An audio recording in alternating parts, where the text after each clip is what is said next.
Em nome do Pai, do Filho e do Espírito Santo. Amém. Vinde, Espírito Santo, enche os corações dos vossos fiéis e acendei neles o fogo do vosso amor. Enviai o vosso Espírito e tudo será criado. Renovareis a face da terra. Oremos. Ó Deus, que instruíste os corações dos vossos fiéis, com a luz do Espírito Santo, fazei com que apreciemos retamente todas as coisas, segundo o mesmo Espírito, e gozemos sempre de sua consolação. Por Jesus Cristo, Senhor nosso. Amém. Meus irmãos, minhas irmãs, nós estamos aqui na primeira semana do Advento. Diácono Deusmar Andrade, mais uma vez com vocês, no Palavra Encarnada. E o Evangelho de hoje, o Evangelho de Mateus, vai nos colocar perfeitamente nessa perspectiva da vinda do Senhor. E como nós nos encontramos diante da vinda do Senhor. Como está o nosso coração hoje, se o Senhor chegasse? Por isso vamos escutar essa palavra e mais importante, não esqueça você também de ter o seu contato pessoal com a Palavra de Deus, porque mais do que ouvir falar de Deus, é importante você falar com Deus, fazer sua lexio divina, sua leitura orante da Bíblia.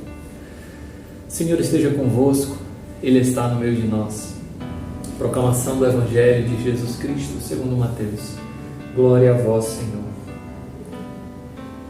Naquele tempo disse Jesus aos seus discípulos: nem todo aquele que diz Senhor, Senhor, entrará no reino dos céus, mas o quem põe em prática a vontade de meu Pai que está nos céus.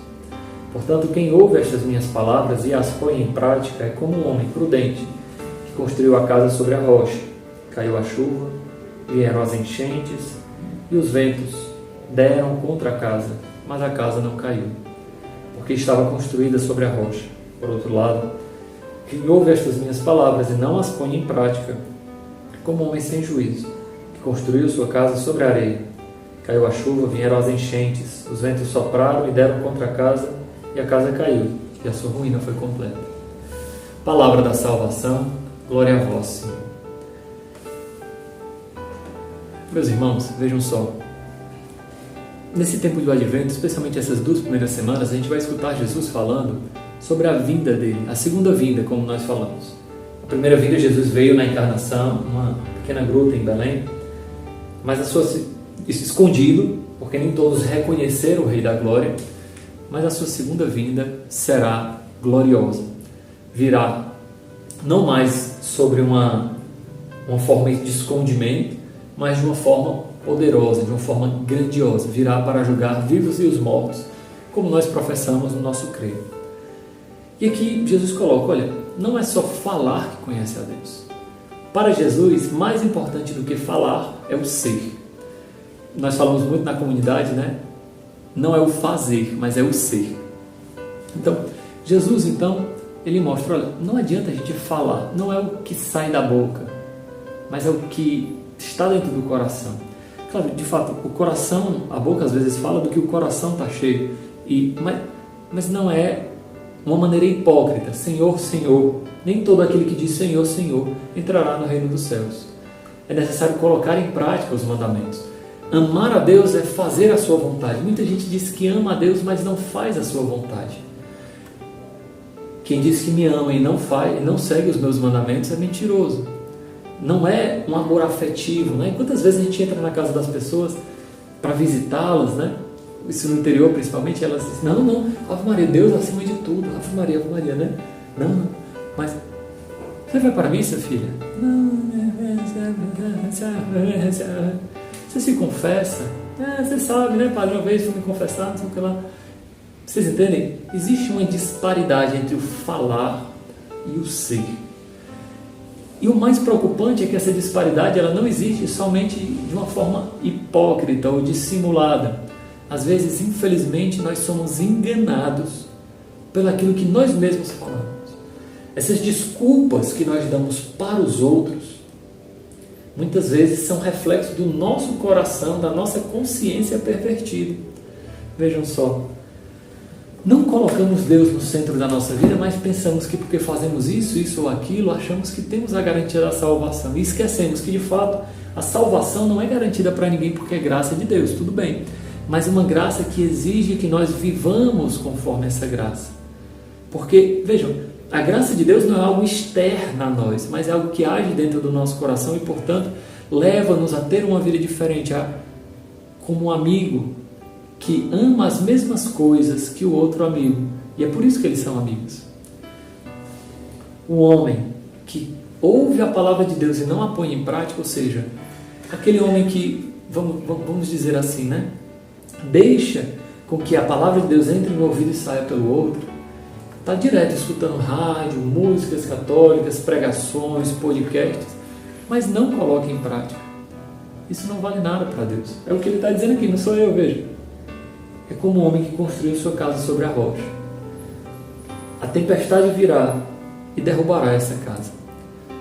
Veja, a noite escura, as provações, elas passam na nossa vida. E como é que nós vamos reagir a essas provações? Se nossa vida está firmada na rocha, então ela permanecerá. Quantas pessoas diante das provações desistem da caminhada? Quantas pessoas diante das tentações desistem na caminhada? Isso mostra que talvez aquela casa não foi construída sobre a rocha. Uma vez partilhando com um dos nossos irmãos, ainda na antiga Casa São Francisco, ali na Conselheiro Estelita, e ele partilhava o quanto ele estava bem na caminhada, né? Eu falava, irmão, aproveita esse tempo, e usei essa comparação, para você ir se amarrando em Deus, né? Então, a comparação, né? A maré está calma, essa é a metáfora, né? E você está numa grande coluna, né? Que, claro, você não consegue abraçar ela. Um grande baluarte no meio do mar. Imagina, você está nadando e você encontra esse baluarte onde se apoiar, essa coluna, né?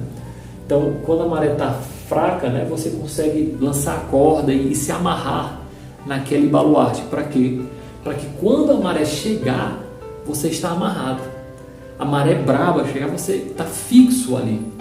Mesmo quando você quer sair, você se amarrou tão bem que você não consegue se desvincular tão fácil assim. Firmar a nossa casa sobre a rocha. Proteger as muralhas do nosso coração contra as tentações e as perversões do pecado. Caiu a chuva, vieram as enchentes, os ventos sopraram e deram contra a casa, mas ela não caiu, porque estava construída sobre a rocha. Dera que esse seja o nosso coração, não só de ouvir falar de Deus, mas de ter uma experiência concreta com Ele ao ponto de ter o nosso coração firme no Senhor. Como hoje está o nosso coração? Ele se encontra firme no Senhor ou ele se encontra claudicante, vacilante, frágil, que dá um sim e 1000 nãos? Ou será que o nosso coração dá um sim a Deus e abraça os nãos decorrentes desse sim a Deus? Senhor Jesus, nós te pedimos essa graça de ter um coração firme em Ti, na rocha firme. Nós não queremos amar-te só da boca para fora, mas de todo o coração. Queremos glorificar e bendizer o Teu nome. Por isso, age no nosso coração, Jesus, pela intercessão da bem-aventurada Virgem Maria.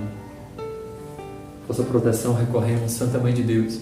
Não desprezeis as nossas súplicas em nossas necessidades, mas livrai-nos sempre de todos os perigos, ó Virgem gloriosa e bendita. Amém. O Senhor esteja convosco, Ele está no meio de nós. Pela intercessão da bem-aventurada Virgem Maria de São José, abençoe-vos Deus Todo-Poderoso, Pai, Filho e Espírito Santo. Amém.